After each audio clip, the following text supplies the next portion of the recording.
Super ஸ்டாரோடைய கூலி திரைப்படத்துடைய டிக்கெட்ஸை யூஎஸில் open பண்ண வெறும் ஒரு 5 நிமிஷத்தில் வந்து விற்று தீர்த்துருக்குன்னு சொல்லலாம். அந்த டாலஸ் அப்படிங்கிற ஏரியாவில் இது வந்து இப்போ இல்லைங்க, வருஷம் வருஷம் எல்லா படங்களுக்குமே சரி நடக்கிற ஒரு சம்பவம்னு சொல்லலாம். என்ன தலைவர் படம் வந்தாலுமே சரி, அங்கே இருக்கிற ஃபேன்ஸ் வந்து அப்படி கிரேஸியான ஹியூஜ் ஃபேன்ஸ் வந்து தலைவருக்கு வந்து யூஎஸில் வந்து இந்த டேலஸு, விஏ அந்த இடங்கள்லாம் வந்து அதிகமாக இருக்காங்க. எப்போவுமே சரி தலைவர் படத்துடைய டிக்கெட்ஸை வந்து ஓப்பன் பண்ணோன்னே காலி ஆகிடும். அதுக்காக யூஎஸில் பார்த்தீங்கன்னா தமிழ்நாடை விட வந்து ரொம்ப முன்னாடியே வந்து ஓப்பன் பண்ணுவாங்க எப்போவுமேட்டு. இப்போ பார்த்தீங்கன்னா வந்து கிட்டத்தட்ட வந்து 1 மாதம் கம்மியாக இருக்குது. பட் இப்போ ஓப்பன் பண்ணிட்டாங்க டிக்கெட்ஸை.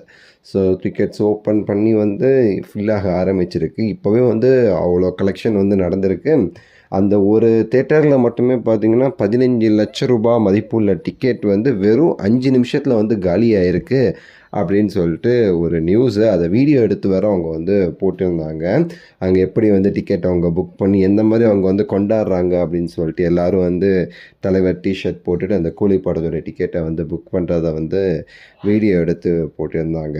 அந்த வீடியோ நீங்கள் பார்த்துட்ருக்கீங்க இல்லை, இதுதான் எப்போவுமே நடக்கிற ஒரு விஷயம். அந்தளவுக்கு ஒரு க்ரேஸியான ஒரு ஃபேன்ஸ் வந்து நம்ம தலைவருக்கு மட்டும்தான் இருப்பாங்க அப்படிங்கிறதுக்கு தான் இந்த ஒரு வீடியோ. ஸோ போன ட்ரிப்லாம் பார்த்திங்கன்னா செம்ம கதறல் இந்த விஷயத்துக்கு நம்ம அண்ணன் சைட்லேருந்து. நம்ம அண்ணன் இருக்கார்ல, அதாவது கெரியர் உச்சம். ஸோ அவங்க ஃபேன்ஸ் வந்து என்ன இப்படி இதெல்லாம் பிளாக்கில் பண்ணுறீங்க, இதெல்லாம் வந்து ஃப்ராடு பண்ணி அப்படி டிக்கெட்டை புக் பண்ணி அதிக ரேட்டு காமிக்கிறீங்க அப்படி அப்படின்னு சொல்லிட்டு. அதாவது நம்ம தலைவர் வந்து ஒரு கழுதை கதை சொல்லுவார்ல, அந்த மாதிரி தான். கழுதையா குதிரையா அந்த கதை தான்.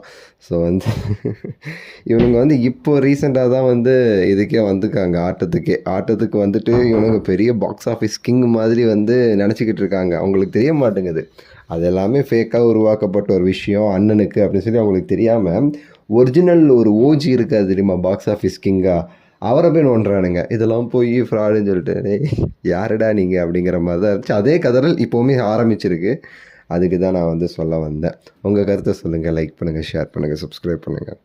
அடுத்த வீடியோவில் சந்திக்கின்றேன். நன்றி, வணக்கம், மகிழ்ச்சி.